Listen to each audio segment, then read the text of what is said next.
Baiklah, Assalamualaikum warahmatullahi wabarakatuh. Perkenalkan, nama saya Melisa Jikiana, NPM 501178087. Baiklah, di sini saya akan menceritakan sekilas sejarah Pramuka dan Sandi Kotak Tua.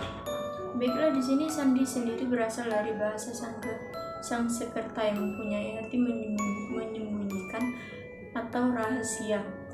Sandi merupakan salah satu cara yang dikenal untuk mengirim suatu berita atau pesan yang bersifat rahasia. Dalam hal ini, yang dapat mengetahui isi pesan tersebut hanyalah dari pihak penerima dan pengirim.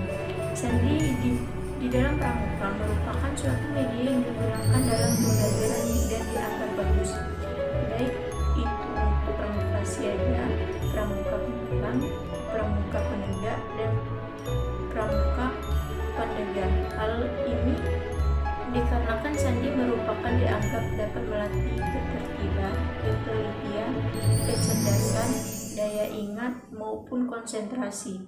Dalam menyampaikan sandi pramuka, tidak boleh disampaikan sembarangan. Oleh karena itu, dalam menyampaikan harus diperhatikan dalam golongan pramuka itu sendiri. Hal tersebut dikarenakan agar dalam penyampaian pembelajaran dapat dengan mudah tercapai dari suatu tujuan pembelajaran tersendiri. Pada zaman dahulu kala, para pahlawan sering berkelana dari suatu tempat ke tempat yang lain, yang mana hal ini menjadi awal munculnya sandi. Sandi digunakan oleh para pahlawan untuk berkomunikasi antar kelompok yang bersifat rahasia agar tidak diketahui oleh pihak lawan.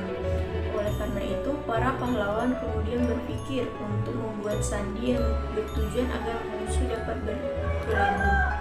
Sekitar tahun 3000 sebelum Masehi, ditemukan tulisan cuneiform di kerajaan Babilonia.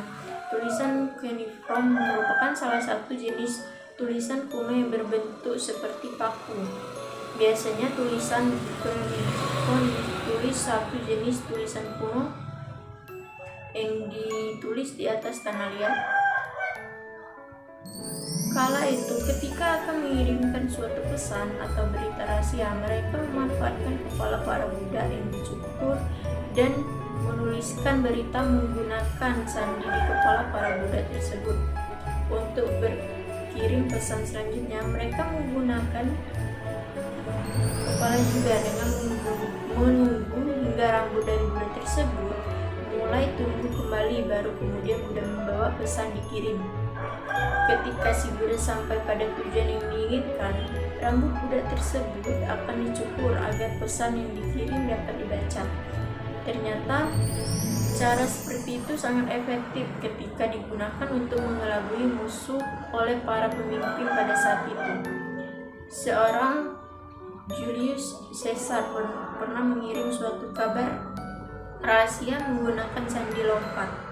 Cara menuliskan sandi lompat adalah dengan menulis dalam suatu baris huruf abjad dan memiliki angka yang dirahasiakan sejak angka 4 agar dapat membaca sandi tersebut.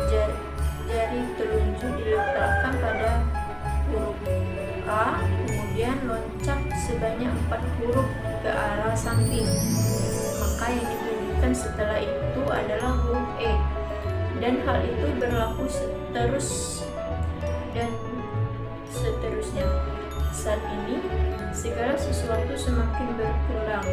Untuk berkomunikasi pun membutuhkan sepati untuk menjaga kerahasiaan di berbagai bidang, misalnya pada militer maupun pada dinas. Sandi pun juga digunakan dalam buku pramukaan dengan berbentuk sandi pramuka yang dimanfaatkan sebagai media untuk pembelajaran berlaku kepada seluruh anggota. Nah, di sini kita akan membuat sandi kotak 2.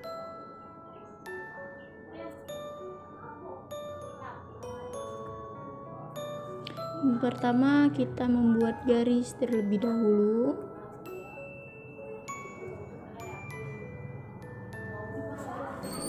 Kita buatkan hurufnya.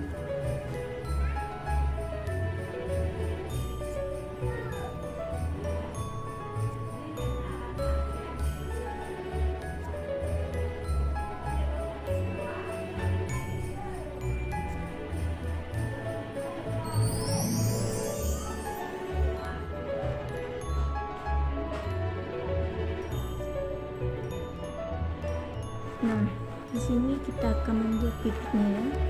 Yang satu titik yaitu B, E, H, K, N, Q, dan T, W.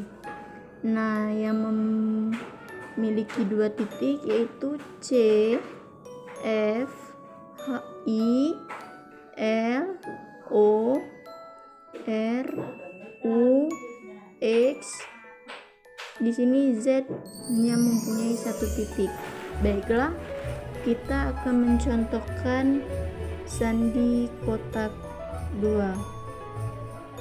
Di sini kita akan mencontohkannya yaitu dengan kata baik. Baik.